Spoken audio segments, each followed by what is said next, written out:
4 4 8 2 10 নাকি? এই 10 জন বুঝতে পারছো? তোমার বেলুনকে সেট রাখতে হবে, অপরের বেলুনকে ফুটাইতে হবে। আমি 3 বলার সাথে সাথে খেলা শুরু হবে। 1 2 3 দেখা যাক কে কার বেলুন। ওই আস্তে আস্তে দিও, আস্তে আস্তে।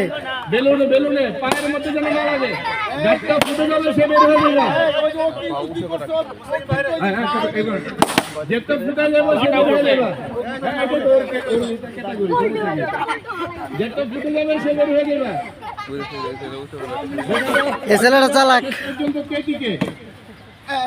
ইতিমধ্যে আমরা দেখতেছি 4 জন মাঠ থেকে বের হয়ে গেছে। এই ছেলে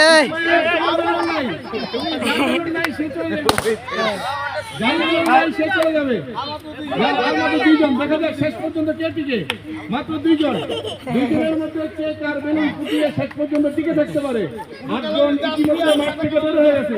সর্বশেষ কে বিজয়ী হয় দেখা যাক। 2 জন সর্বশেষ চলতেছে, 2 জনের মধ্যে প্রতিযোগিতা।